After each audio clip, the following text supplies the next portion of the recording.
अस्सलामुअलैकुम। पेशे खिदमत है अंबर नाग मारिया सीरीज की अगली कहानी मनहूस मूर्तियाँ, पहला हिस्सा। दोनों डाकू रातों रात मुल्क बाबल की सरहद पार कर गए।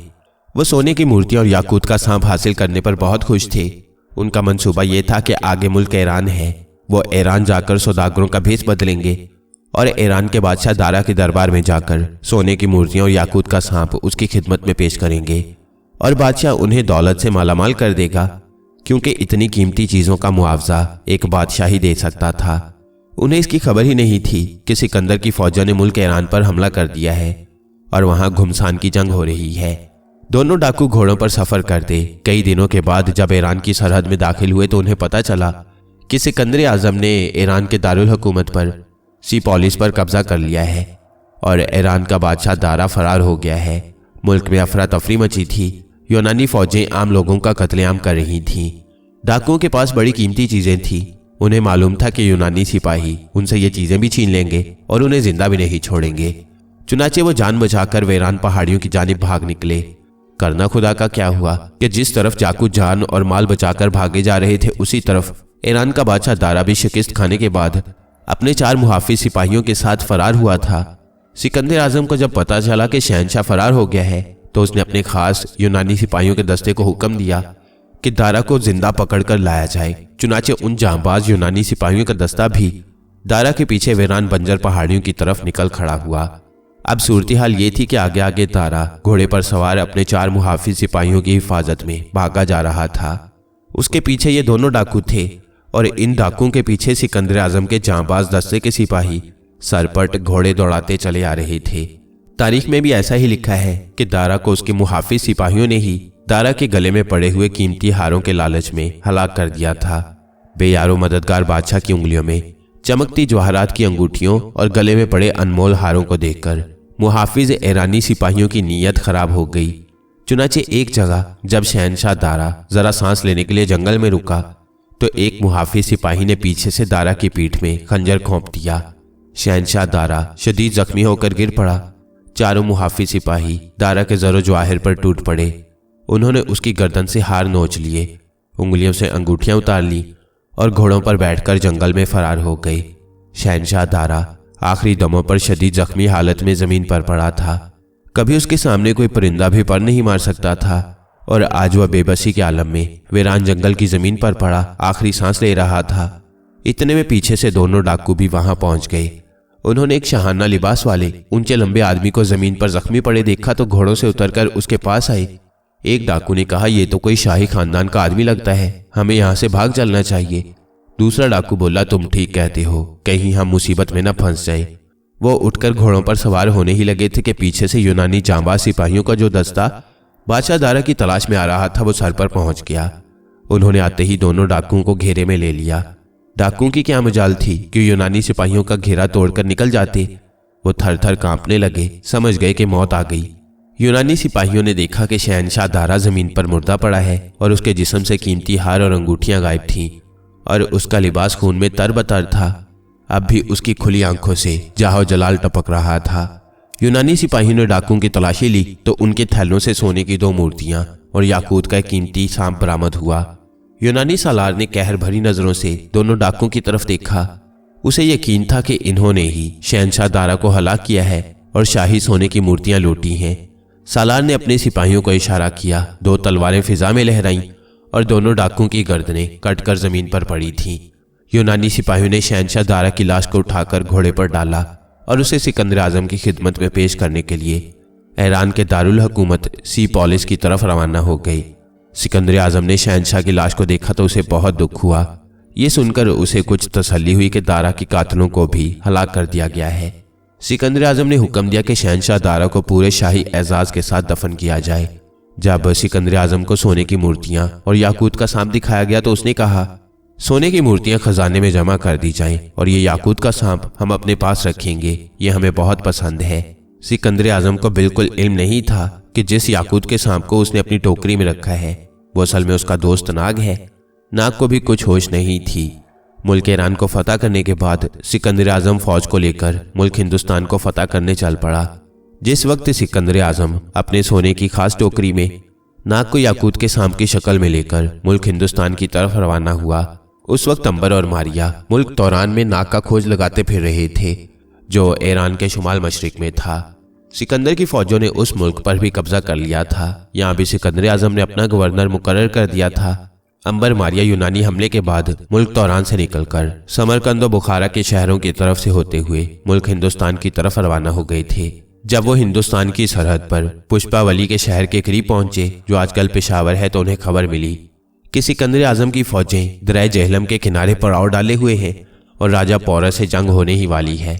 अंबर घोड़े पर सवार था। मारिया उसके साथ साथ जमीन से 10 फुट बुलंद होकर फिजा में तैरती जा रही थी। अंबर ने कहा, यह अजीब इत्तेफाक है, हम जिधर जाते हैं सिकंदर आजम की फौजें वहां पहले पहुंच चुकी होती हैं।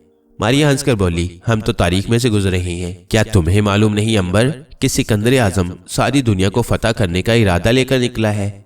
अंबर ने कहा, हाँ, और मैं ये भी जानता हूँ कि इसी दरिया जेहलम से उसकी फौजें वापस यूनान की तरफ मुंह फेर लेंगी। उसका हिंदुस्तान फतह करने का ख्वाब अधूरा ही रह जाएगा। मारिया बोली, इसलिए कि राजा पौरस की पंजाबी फौजें इस दिलेरी से लड़ेंगी कि अगरचे सिकंदर को फतह होगी, मगर यूनानी फौजों के हौसले टूट जाएंगे। अंबर कहने लगा, तुम ठीक कह रही हो मारिया। जिस बेजिगरी से जेहलम की पंजाबी फौज यूनानी फौजों से लड़ेगी, उस तरह से ना बाबर की फौज लड़ी थी, ना ईरान और ना मिस्र की फौजें यूनानियों से लड़ी थीं। वो एक ऐसे दर्रे में से गुजर रहे थे जिसकी दोनों जानिब ऊंचे ऊंचे पहाड़ थे। धूप खूब निकली हुई थी। दर्रे से बाहर निकले तो सामने खुश्क पहाड़ों के दरमियान पुष्पावली यानी पेशावर का शहर आबाद था। उस जमाने में पेशावर का नाम पुष्पावली था और उस पर एक आर्या राजा की हुकूमत थी। उसे सिकंदर आजम की फौजों की यलगार की खबर पहुंच चुकी थी और शहर की फसील पर आर्या फौज चाको चौबंद खड़ी थी। बगैर पूछ-गिछ के किसी को शहर में दाखिल होने नहीं दिया जाता था। मारिया ने कहा, शहर में तो हम दाखिल हो जाएंगे, मगर नाग का अभी तक कुछ सुराग नहीं मिल सका। उसकी खुशबू भी हमें किसी जगह से नहीं आई। कुछ समझ में नहीं आता कि इस बार वो कहाँ गायब हो गया है। अंबर ने जवाब दिया, मारिया, हमें हौसला नहीं हारना। नाग एक न एक दिन जरूर हमारे साथ आन मिलेगा। केटी और थिसोंग भी तो उसकी जुस्तजू में मुल्क लंका में पहुंच गए होंगे। मारिया ने कहा, खुदा करे कि केटी थिसोंग को ही नाग मिल जाए। इसी तरह बातें करते वो शहर के बड़े दरवाजे पर पहुंच गए। शहर का दरवाजा किसी किले के दरवाजे की तरह था और बंद था। सिर्फ दरमियान में एक दरवाजा खुला था, जिसके बाहर राजा की फौज के सिपाही नेज़े और तीर कमान लिए पहरा दे रहे थे। मारिया को तो ये सिपाही देख नहीं सकते थे। अंबर करीब आकर घोड़े से उतर पड़ा। सिपाही ने उससे पूछा कि वो कहाँ से आया है और शहर में क्या करने जा रहा है। तो अंबर ने कहा कि वो जड़ी बूटियों का सौदागर है और शहर पुष्पावली में तजारत के सिलसिले में किसी ताजिर से बातचीत करने आया है। सिपाही ने अंबर की मामूली सी तलाशी ली और उसे शहर में दाखिल होने की इजाजत दे दी। यूनानी फौजों के हमले की वजह से शहर में लोग हंगामी हालात में जिंदगी बसर कर रहे थे। चीजें खरीदकर घरों में ले जा रहे थे। सिपाही जगह जगह चक्कर लगा रहे थे और इस टो में थे कि कहीं यूनानी फौज का कोई जासूस तो भेस बदल कर वहां चल फिर नहीं रहा। शहर की सड़कें पक्की और चौड़ी चौड़ी थीं। मकान कई कई मंजिला थे और उन पर बड़ा खूबसूरत लकड़ी का काम किया गया था। बहुत वसी शहर था। बीच में जगह जगह बागात थे और खेत खलियान भी थे। एक नहर दरिया के बीच में से गुजरती थी। उस नहर के किनारे किनारे बड़े हरे भरे फलदार दरख्त थे। उन दरख्तों पर सेब, अनार, खुबानियां और नाशपतियां लगी हुई थीं। शहर के बीच में राजा का महल था। महल के पीछे आर्या लोगों का एक मंदिर था। उस मंदिर में आर्या लोगों के देवताओं के बुत रखे थे, जिनकी ये लोग पूजा करते थे। हिंदुस्तान में अभी इस्लाम की रोशनी नहीं फैली थी, चुनाचे लोग मुसलमान नहीं थे और बुतों की पूजा करते थे। जादू टूने का भी बड़ा रिवाज था। जब हिंदुस्तान में इस्लाम की रोशनी आई तो लोगों को बेकार बुतों और जादू टूने से निजात मिल गई। फिर लोग सिर्फ एक खुदा की इबादत करने लगे और जादू टूने और देवी देवताओं की सारी लानतें दूर हो गईं, क्योंकि इस्लाम नई रोशनी और नई जिंदगी का पैगाम लेकर आया था। फिर मस्जिदों से 5 वक्त अजान की सदा बुलंद होती थी और फिजा खुदा और उसके रसूल पाक सल्लल्लाहु अलैहि वसल्लम की हम्दो सना के नूर से दरख्शां हो गई थी, जो आज भी कायम है और इंशाअल्लाह क़यामत तक कायम रहेगी। पुष्पावली शहर में एक सराय थी जहां बाहर से मुसाफिर आकर ठहरते थे। अंबर ने उसी सराय में डेरा जमाया और शहर में चल फिरकर नाग की तलाश शुरू कर दी। मारिया भी शहर की फिजा में उड़ती फिर रही थी कि शायद किसी जगह से नाग की खुशबू आ जाए। शाम को वो वापस सराय में आ गई और उसने अंबर को बताया कि नाग की खुशबू शहर में किसी जगह पर भी नहीं है। अंबर ने कहा, हो सकता है वो किसी तलिस्म में फंस गया हो। पहले भी तो उसके साथ ऐसा हो चुका है कि तिलिस्म के असर से उसकी खुशबू भी गायब हो गई थी। मारिया बोली, हाँ, इसका मतलब है कि मुझे शहर के एक एक मंदिर में जाकर देखना होगा। शाम के बाद मंदिरों में पूजा पाठ होती थी। मारिया एक बार फिर शहर की तरफ निकल गई। उसने हर मंदिर में घुसकर तलाशी ली, लेकिन नाग शहर के किसी मंदिर में किसी बुद्ध की शक्ल में भी नहीं था। नाउम्मीद होकर वापस अंबर के पास आ गई और सारा माजरा सुनाया। अंबर ने कहा, तो फिर मेरा ख्याल है कि हमें सुबह होते ही इस शहर से आगे चलना चाहिए। मारिया ने कहा, यह मुल्क हिंदुस्तान हमारा देखा भाला है। इस शहर से आगे गंधारा का इलाका है, जिसका मशहूर शहर टेक्सला है, जहां बुद्ध मत की बहुत बड़ी यूनिवर्सिटी है। उससे आगे जेहलम आता है, जहां इस वक्त घुमसान की जंग हो रही होगी। अंबर बोला, जंग हमारा क्या बिगाड़ सकती है? मेरी तो राय यही है कि हम जेहलम के करीब से गुजरते हुए शहर लोहपुर की तरफ चले जाएं। ऐसा ही करेंगे। मारिया ये कहकर खामोश हो गई। उस जमाने में हमारे प्यारे शहर लाहौर का नाम लोहपुर था। लोह और कुश राजा रामचंद्र जी के दो लड़के थे। लावाहोर का शहर रामचंद्र के बेटे लोह ने और कसूर का शहर दूसरे बेटे कुश ने आबाद किया था। लोहपुर वक्त के साथ साथ लाहौर और कुशपुर वक्त के साथ साथ कसूर हो गया। ये तारीख की बातें हैं, इन्हें जहन में रखना चाहिए। उस जमाने का लाहौर ऐसा नहीं था। असल लाहौर की शान उस वक्त सामने आई जब इस शहर में बुजुर्गाने दीन की तबलीग से दीन इस्लाम की रोशनी फैली। फिर लाहौर में नूर ही नूर की फिजा फैल गई और लाहौर का रंग रूप ऐसा निखरा कि आज भी ये शहर सारी दुनिया में मशहूर है और यूरोप अमेरिका के लोग भी लाहौर देखने को बेताब होते हैं। अब तो पाकिस्तान के हर शहर में इस्लाम का नूर फैला है और हर शहर खूबसूरत और दिलकश है। लेकिन उन दिनों लाहौर को लोहपुर कहते थे और उस शहर में बड़े तंगो तारीख अंधेरे में डूबे मंदिर होते थे और जादू टूने की लानत आम थी। अंबर और मारिया ने अपना रुख पुष्पावली से लाहौर यानी लोहपुर की तरफ फेर लिया। उस जमाने के लाहौर के बारे में हमें तारीख से जो हवाले मिलते हैं उससे यह साबित होता है कि पुराना लाहौर उस जगह आबाद था जहां आजकल इचरा है। अंबर और मारिया भी टेक्सला से कुछ ही आगे पहुंचे थे कि उन्हें यह खबर मिली कि सिकंदर आजम की फौजों ने राजा पोरस की राजधानी पर कब्जा कर लिया है और अब यूनानी फौजें मारधाड़ करती टेक्सला की तरफ बढ़ रही हैं। अंबर ने मारिया से कहा, मेरा ख्याल है हमें आगे जाने के बजाय टेक्सला के आसपास ही किसी गौतम बुद्ध के मंदिर में रह जाना चाहिए, क्योंकि आगे यूनानी फौजों का सैलाब चला रहा है। मारिया बोली, जैसे तुम्हारी मर्जी, आखिर हमें इस जंगबाजी से क्या लेना देना। चलो वापस टेक्सला की पहाड़ियों में किसी बुद्ध मंदिर में चले चलते हैं। जब यह गड़बड़ खत्म हो जाएगी तो फिर लाहौर की तरफ चलेंगे। अंबर और मारिया वहीं से वापस मुड़े। टेक्सला ज्यादा दूर नहीं था। यहाँ लोगों में यह खबर फैल चुकी थी कि सिकंदर आजम की फौजें चली आ रही हैं। टेक्सला का राजा अम्बी था। अगरचे उसने शहर की हिफाजत का बहुत इंतजाम कर रखा था, मगर वो पोरस की तरह बहादुर आदमी नहीं था। दिल में उसने सिकंदर की फौजों के आगे हथियार डालने का फैसला कर लिया था और जैसा कि तारीख में लिखा है, राजा अम्बी ने सिकंदर से मुकाबला करने की बजाय हथियार डाल दिए थे। अंबर ने कहा, राजा अम्बी हथियार डाल देगा, इसलिए यहाँ जंग की तबाही बर्पा नहीं होगी। फिर भी कुछ लोग जरूर मारे जाएंगे। हमारे लिए यही बेहतर है कि किसी बुद्ध खानका की तरफ निकल जाएं। टेक्सला के इर्द गिर्द सुरख और स्याह रंग की पहाड़ियां ही पहाड़ियां थीं। बुद्ध मत का यहाँ बहुत जोर था, बल्कि सरकारी मजहबी बुद्ध मत था। टेक्सला की बुद्ध यूनिवर्सिटी उस जमाने की सारी दुनिया में मशहूर थी। अंबर और मारिया टेक्सला यूनिवर्सिटी की वसी और कुशादा इमारतों से भी आगे निकल गए। कुछ फासले पर पहाड़ियों के बीच में एक वादी थी। उस वादी के किनारे पर पहाड़ी के दामन में एक बुद्ध खानका भी थी, यानी उसमें गौतम बुद्ध की एक मूर्ति रखी हुई थी और एक भक्षु वहां पर इबादत के लिए मौजूद था। दिन के वक्त वह शहर में जाकर खैरात का खाना इकट्ठा करता और दोपहर को वापस आकर खानका में पड़ा रहता। अंबर और मारिया उस खानका के बाहर आकर रुक गए। घोड़े को एक तरफ बांधा।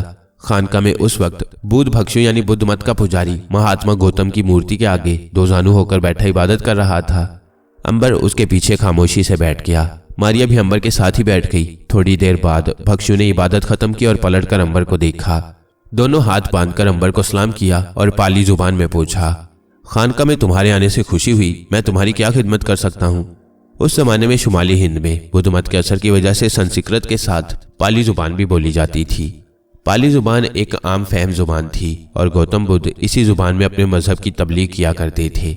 अंबर ने कहा, महाराज मैं परदेसी हूँ। शहर में सिकंदर के हमले की अफवाह से अफरा तफरी मची है, इसलिए मैं यहाँ पनाह लेने आ गया हूँ। बुद्ध भक्षु के चेहरे पर बड़ी पुरसुकून मुस्कुराहट नमूदार हुई। बोला, मैं महाराज नहीं हूँ, मेरा नाम आनंदा है। मुझे अपना भाई ही समझो। अगर तुम हमारे बुद्ध मत को नहीं भी मानते तब भी मैं तुम्हें खुशामदीद कहता हूँ। तुम जब तक चाहो इस खानका में रह सकते हो। पीछे कुछ कोठरियां खाली पड़ी हैं क्योंकि जंग के खौफ की वजह से यहाँ जो तालिब इल्म पहले रहते थे वो चले गए हैं। हाँ, तुम्हारा नाम क्या है? अंबर ने कहा, मेरा नाम अंबर है, मैं मुल्क मिस्र का रहने वाला हूँ, जड़ी बूटियों की सौदागरी करता हूँ।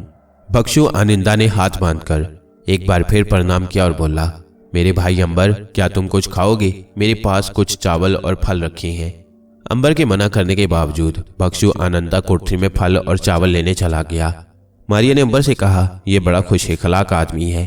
अंबर बोला, ये जिस अजीम इंसान के मानने वाले हैं तुम तो जानती ही हो, वो शहजादा सिद्धार्थु था जो ज्ञान हासिल करने के बाद महात्मा बुद्ध के नाम से मशहूर हुआ। उसने तो दुखी इंसानों के लिए अपना महल, बीवी बच्चे और आराम व साइश छोड़ दिया था। भक्षु आनंदा लकड़ी की प्लेट में कुछ चावल और फल लेकर आ गया। अंबर को उनकी जरूरत नहीं थी, मगर भक्षु का दिल रखने के लिए उसने चावल और फल बड़ी मोहब्बत और शौक से खाए और भक्षु का शुक्रिया अदा किया। भक्षु तिनकों की चटाई पर दोजानू बैठा था। उसका सर मुंडा हुआ था। जाफरानी रंग की चादर उसने अपने जिस्म के गिर्द इस तरह लपेट रखी थी कि उसका एक बाजू नंगा था। पाँव में पहनने के लिए लकड़ी की खड़ाएं पास ही पड़ी थीं। गौतम बुद्ध के कांसी के मुजस्मे के सामने चंबेली के 2 फूल पड़े थे और सामग्री में अगरबत्ती और लोबान सुलग रहे थे, जिनकी धीमी धीमी पाकीज़ा खुशबू फिजा में फैली हुई थी। बुद्ध भक्षु की आंखों में बड़ी मोहब्बत और नरमी थी। चेहरे पर ऐसा सुकून था जैसे कहीं कुछ भी नहीं हो रहा, हर तरफ आराम ही आराम है, चैन ही चैन है। जब अंबर ने पूछा कि क्या वो यूनानी फौजों के आने से खौफज़दा नहीं है, तो भक्षु ने जरा मुस्कुरा कर जवाब दिया, जब हम किसी से लड़ेंगे ही नहीं तो किसी से खौफ क्यों खाएं? अंबर ने कहा, लेकिन यूनानी सिपाही तो उन लोगों को भी मार डालते हैं जो लड़ना नहीं चाहते। जंगों में तो ऐसा ही होता है। भक्षु बोला, अगर वो हमें मार देंगे तो बेशक मार दें, हमारे लिए जिंदगी और मौत में कोई फर्क नहीं है। अंबर ने कहा, मगर आनंदा भाई, ये तो बुज़दिली है। इंसान को चाहिए कि वो दुश्मन से मुकाबला करे और मरना ही है तो लड़ते लड़ते जान दे। भक्षु एक लम्हे के लिए खामोश हो गया, फिर कहने लगा, हम कभी किसी इंसान या जानवर को तकलीफ नहीं दे सकते, यह हमारे मजहब के खिलाफ है। हमारे मजहब में जंग जायज़ नहीं। वो उठा और बोला, मैं तुम्हारे लिए कावा बनाकर लाता हूँ। उसके जाने के बाद मारिया ने सरगोशी में अंबर से कहा, क्या ख्याल है तुम्हारा इस भक्षु के मजहब के बारे में? अंबर जरा सा मुस्कुरा कर बोला, मारिया, मैं ऐसे मजहब के साथ जिंदगी बसर नहीं कर सकता। मैं इसका एहतराम जरूर करता हूँ, मगर इसमें शामिल नहीं हो सकता, क्योंकि एक इज्जतदार और बहादुर आदमी जंग में दुश्मन से बहादुरी और बेजिगरी से लड़ता है। मर गया तो शहीद, जिंदा रहा तो गाजी। मारिया कुछ कहने वाली थी कि भक्षु आनिंदा लकड़ी के प्यालों में गरम गरम कावा लेकर आ गया। अभी काफी दिन बाकी था, मौसम बरसात का था और बाहर आसमान पर पहाड़ियों के ऊपर हल्के हल्के बादलों के टुकड़े तैरने लगे थे। ठंडी ठंडी हवा चल रही थी। कावा पीने के बाद भक्षु ने कहा, मैं अब कुछ देर आराम करूंगा, तुम भी पीछे किसी कोठरी में जाकर लेट जाओ।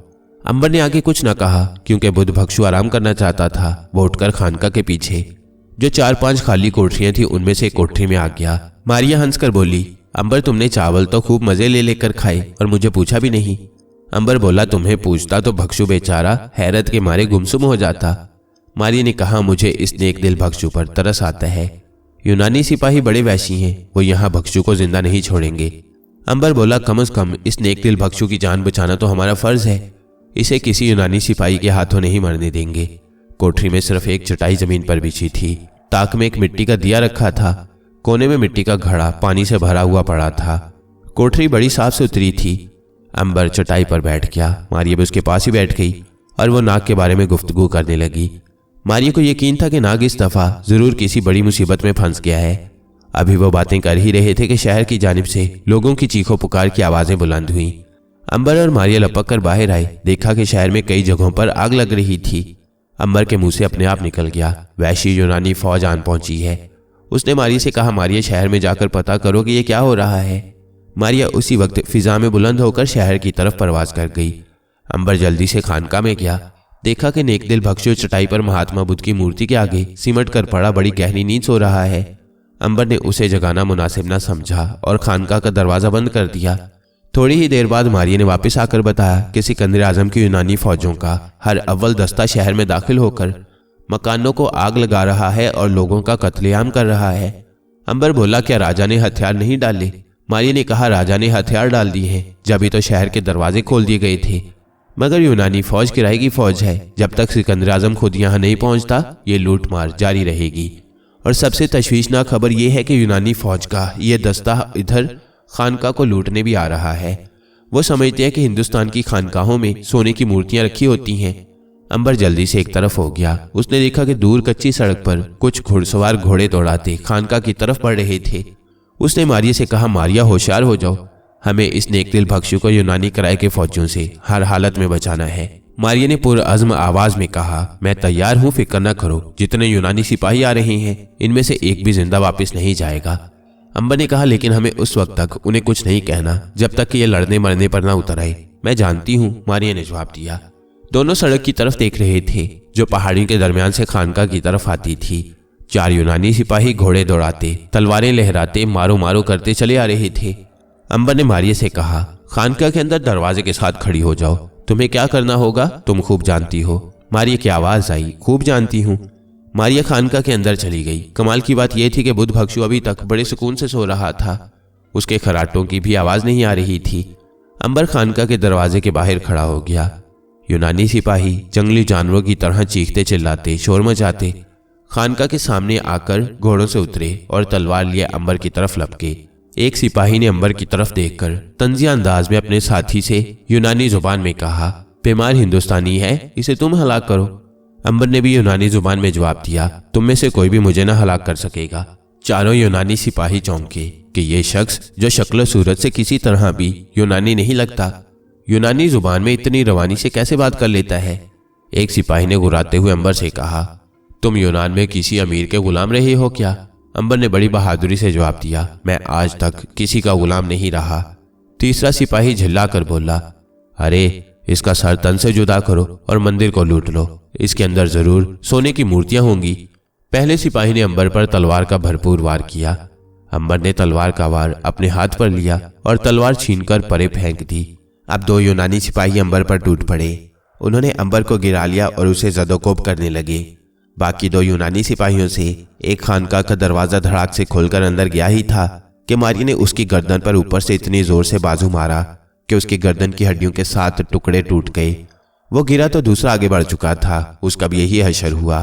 अब बुद्ध भक्षु जाग पड़ा था। उसने ये माजरा देखा तो गौतम बुद्ध की मूर्ति के सामने आंखें बंद करके बैठ गया। मारिया बाहर को दौड़ी।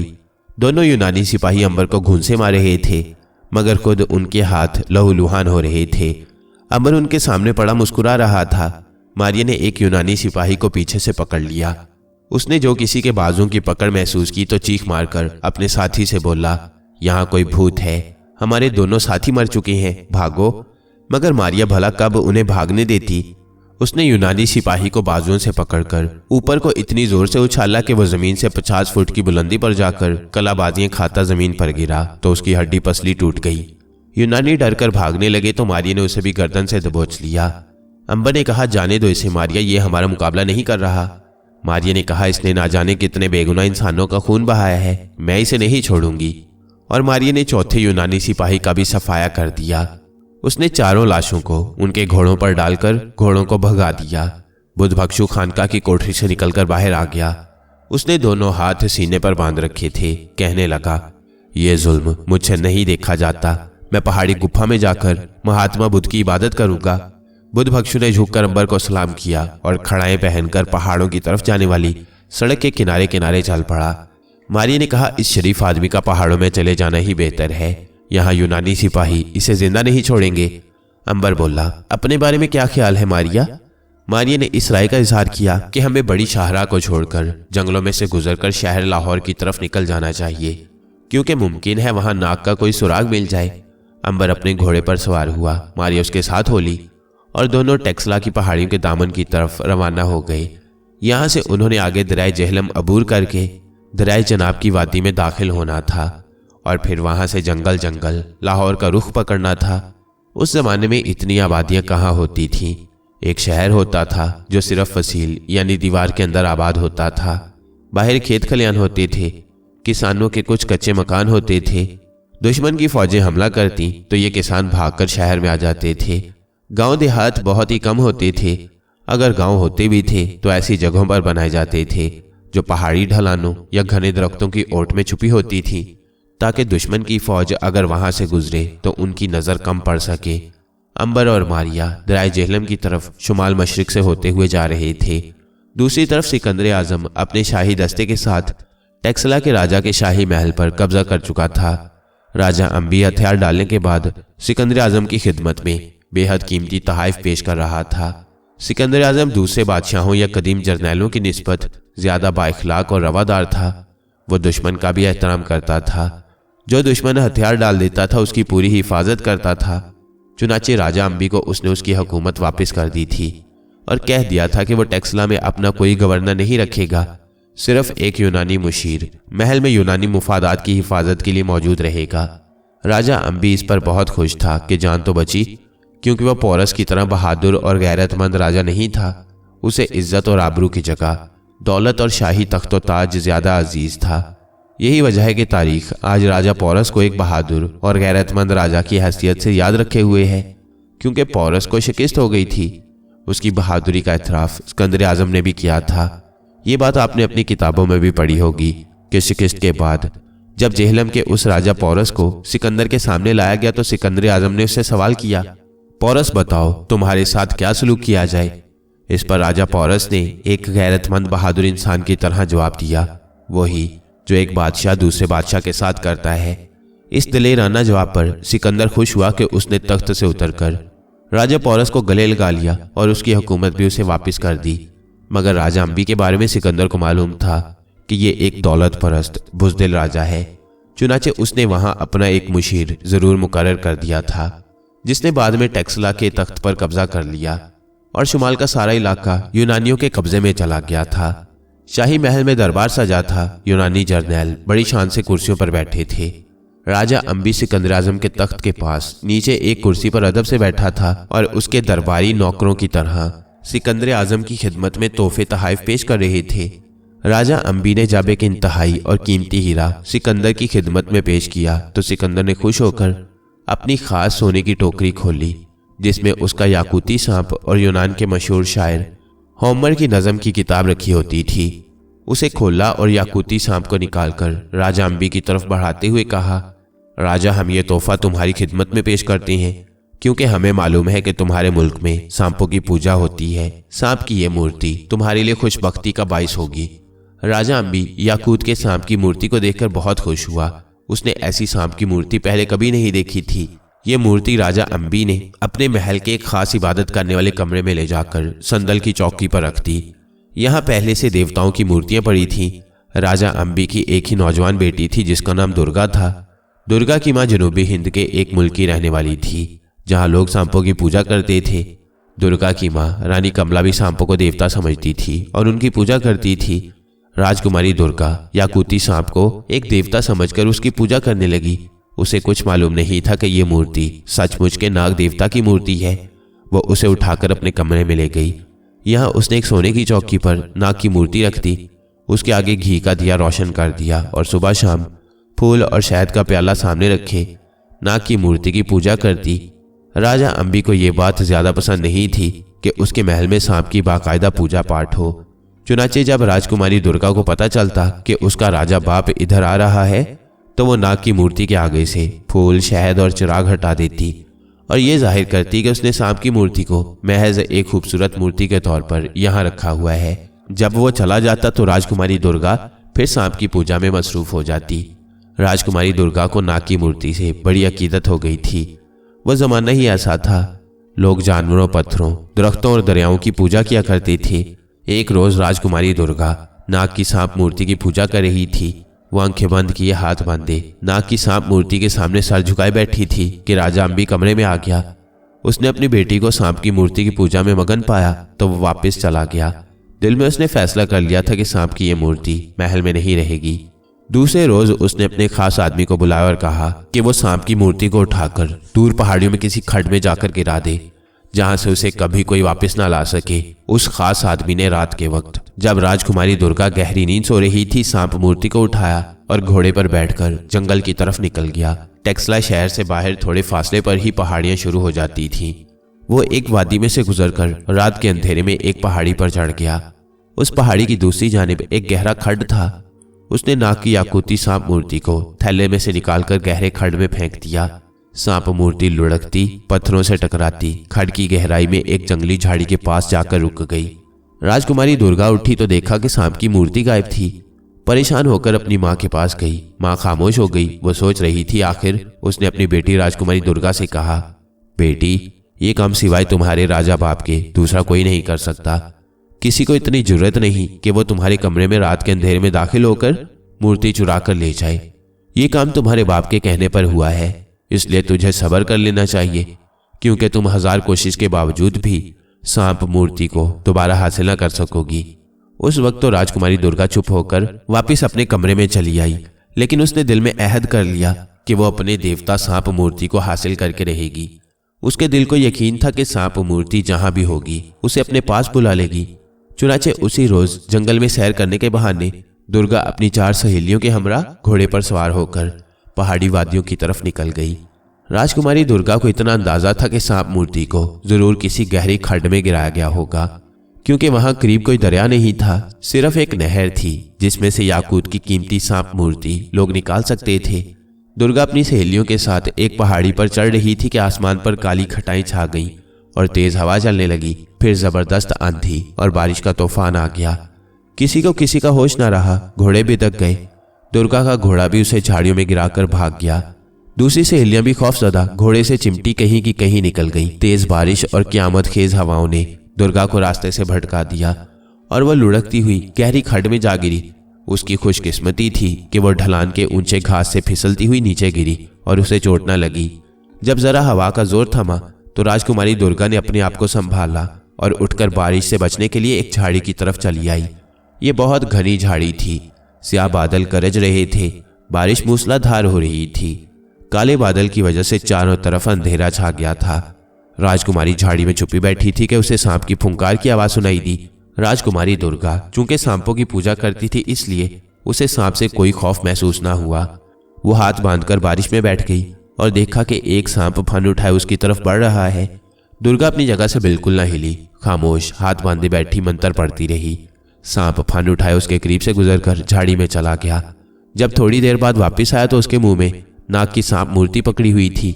राजकुमारी ने अपनी खोई हुई याकूती मूर्ति को देखा तो उसकी खुशी का कोई ठिकाना न रहा। सांप ने नाग की मूर्ति को राजकुमारी दुर्गा के सामने डाल दिया और खुद दूसरी जंगली झाड़ियों की तरफ चला गया। राजकुमारी ने नाग की मूर्ति को अपने साड़ी के पल्लू से साफ किया और उससे बातें करने लगी। मेरे देवता, तुम कहाँ चले गए थे? मैं तुम्हारी जुदाई में बेचैन थी, बेकरार थी। भगवान की कृपा से तुम फिर मिल गए। मेरी मोहब्बत जीत गई। और राजकुमारी दुर्गा ने नाग की सांप मूर्ति को अपने साथ लगा लिया। वो बारिश रुकने का इंतजार करने लगी। बादल जोर से गरजा। राजकुमारी सहम कर झाड़ी के अंदर हो गई। अचानक क्या देखती है कि वही सांप सामने वाली झाड़ियों से निकलकर एक बार फिर चला आ रहा है। सांप ने अपने मुंह में एक खास किस्म की बूटी पकड़ रखी थी जिसका रंग ज़ाफ़रान जैसा था और उस बूटी के किंगरे भी थे। राजकुमारी सांप की मूर्ति को गोद में लिए खामोशी से सांप को तकने लगी। सांप उसी की तरफ बढ़ा चला रहा था। राजकुमारी दुर्गा कुछ न समझ सकी कि सांप उसकी तरफ किस लिए आ रहा है। जब सांप उसकी गोद की तरफ बढ़ने लगा तो आखिर वो इंसान थी। डरकर उसने सांप की मूर्ति को जमीन पर रख दिया, क्योंकि उसकी छठी हिस्स ने जैसे उसे बता दिया था कि यह सांप मूर्ति की तरफ आ रहा है। और ऐसा ही था। दुर्गा ने नाग की मूर्ति को बारिश में घास पर रख दिया तो सांप ने आगे बढ़कर अपने मुंह में पकड़ी हुई बूटी नाग की मूर्ति के जिस्म के साथ लगाई और उसे 3 बार रगड़ा। तीसरी बार रगड़ने के साथ ही नाग जिंदा हो गया। उसके जिस्म में जान पड़ गई। उसकी याददाश्त और ताकत वापस आ गई, मगर अभी तक वो सांप की शक्ल ही में था। उसको जिंदा होते देखकर राजकुमारी तो थर थर कांपने लगी। फिर अकीदत से उसने नाग के आगे सजदा कर दिया। सांप ने अपनी जुबान में नाग से कहा, अजीम नाग देवता, मुझे आपकी खुशबू इस झोंपड़ी की तरफ खींच कर ले आई, लेकिन यहाँ आकर आपको याकूती सांप की हालत में देखा तो जंगल में से ये तरियाक बूटी तोड़ कर लाया, क्योंकि आपके जिस्म में इस बूटी के रगड़ने से ही जान पड़ सकती थी। नाग ने सांप का शुक्रिया अदा किया और उससे पूछा कि ये लड़की कौन है। सांप ने बताया कि जब वो आया तो ये लड़की उसकी याकूती मूर्ति को गोद में लिए बैठी थी। अजीम देवता, ऐसे लगता है कि ये लड़की आपकी पूजा कर रही थी। अब भी वो आपके सामने हाथ बांधे खड़ी है। नाग ने सांप का एक बार फिर शुक्रिया अदा करते हुए कहा, अच्छा तुम अब जा सकते हो। मुझ पर जिस बदरू ने तिलिस्म किया था वो तुम्हारे ताउन से खत्म हो चुका है। सांप ने अदब से सलाम किया और बारिश में झाड़ियों की तरफ चला गया। उसके जाते ही नाग ने लड़की की तरफ देखा। वो हाथ बांधे सर झुकाए बैठी थी। नाग अभी तक सांप की शक्ल में था। उसने सोचा कि ये लड़की अगर उससे इतनी मोहब्बत करती है, उससे इतनी अकीदत रखती है, तो उस पर जाहिर हो जाना चाहिए। बस नाग ने एक लंबा सांस खींचकर छोड़ा और दूसरे लम्हे वो इंसानी शक्ल में मौजूद था। राजकुमारी दुर्गा ने जो सांप को अब इंसान बनते देखा तो बेहोश होकर पीछे झाड़ी में गिर पड़ी। नाग ने उसे संभाला और उठाकर पहाड़ी ढलान की एक छोटी सी खो में ले आया, जहां बारिश का पानी नहीं आ रहा था। थोड़ी देर में राजकुमारी को होश आ गया। नाग ने दुर्गा के लिबास से अंदाजा लगा लिया था कि वो कोई मामूली लड़की नहीं है। राजकुमारी दुर्गा हैरत से आंखें खोले नाग को तक रही थी। नाग ने कहा, अच्छी बहन, तुझे मुझसे जो अकीदत है उसकी मैं कदर करता हूँ और उसी की वजह से मैं इंसानी शक्ल में तुम्हारे पास आया हूँ। सुनो, मैं नाग देवता हूँ और तुम्हारी इबादत से खुश हुआ हूँ। अब मुझे बताओ कि तुम कौन हो, तुम्हारा घर कहाँ है, ताकि मैं तुम्हें तुम्हारे माँ बाप के पास छोड़ाऊं। राजकुमारी दुर्गा हक्का बक्का सी थी। उसने बड़े सांपों की पूजा की थी।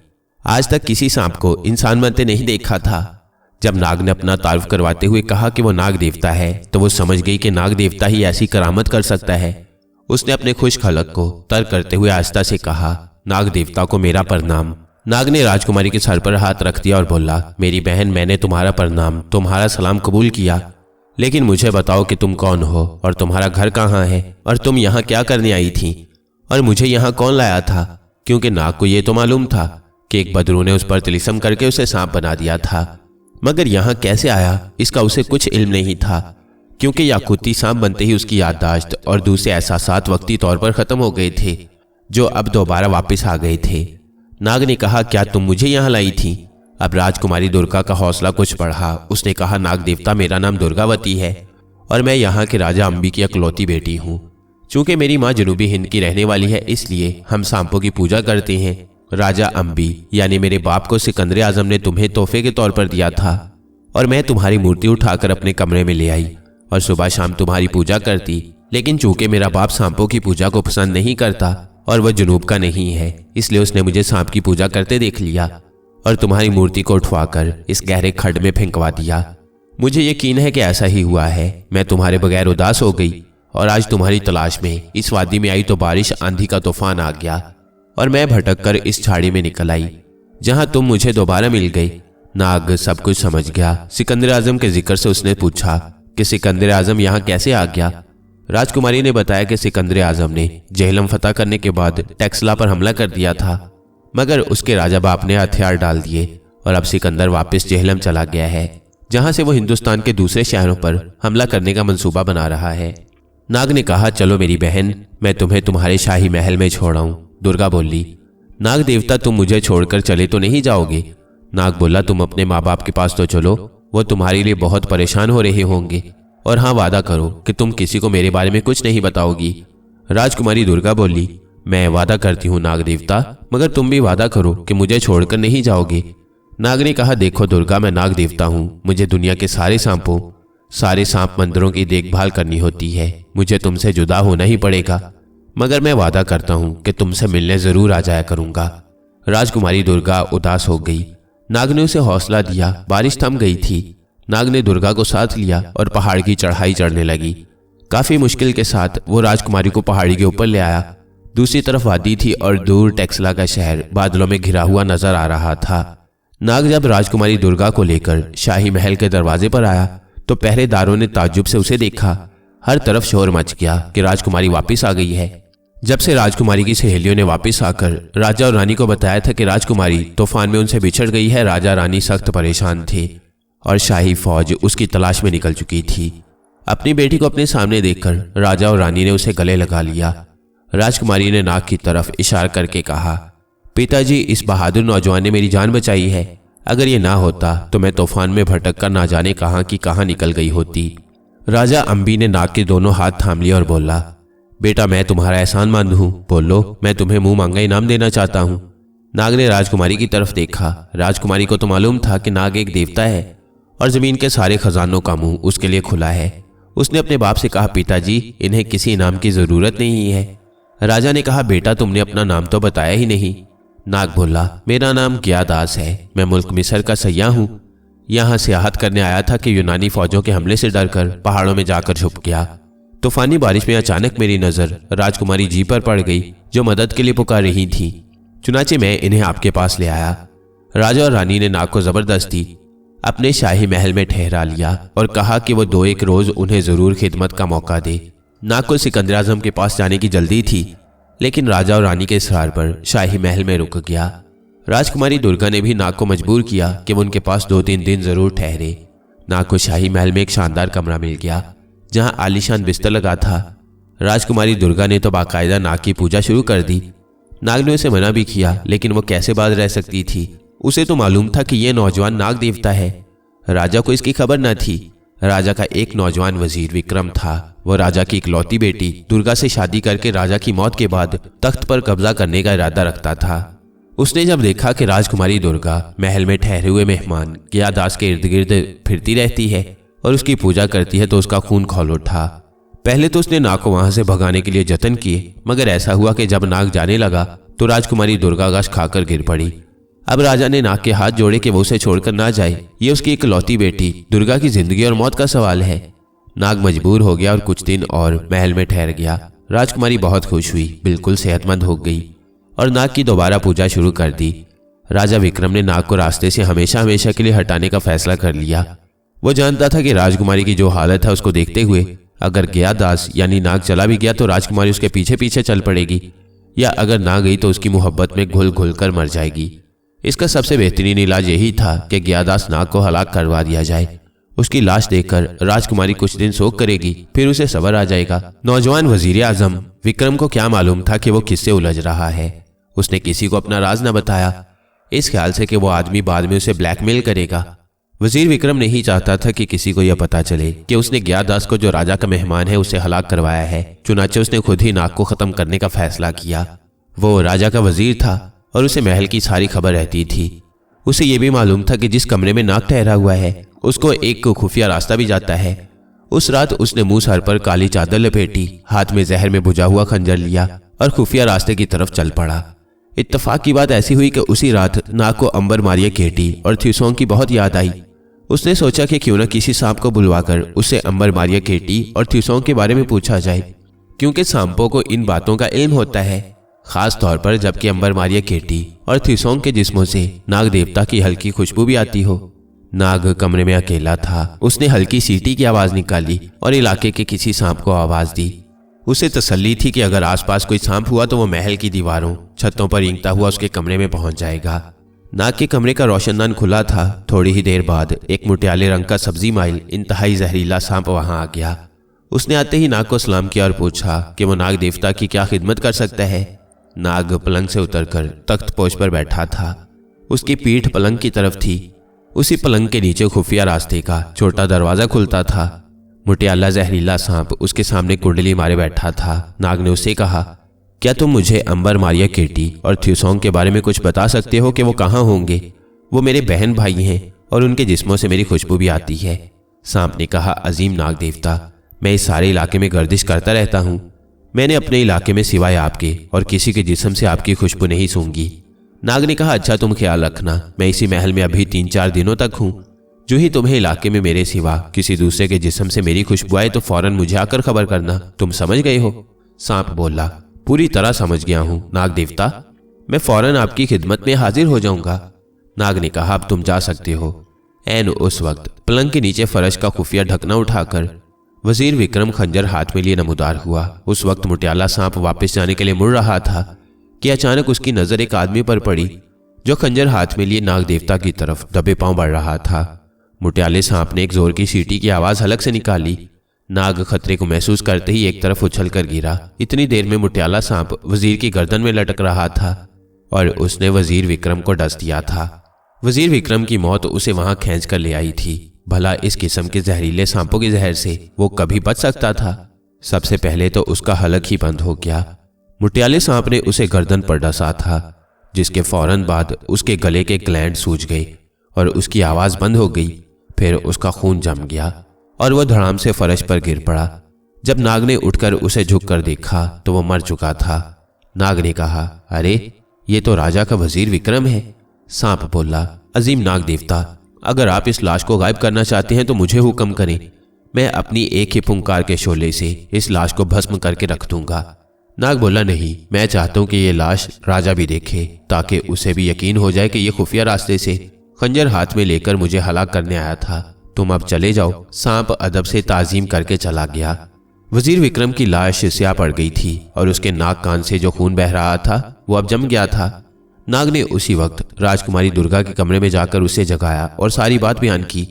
राजकुमारी दुर्गा ने जब सुना कि वजीर विक्रम नाग देवता को कत्ल करने के इरादे से आया था और उसे किसी सांप ने काट कर मार डाला है तो वो हैरान भी हुई और खुश भी कि नाग देवता का दुश्मन अपने इंजाम को पहुंचा।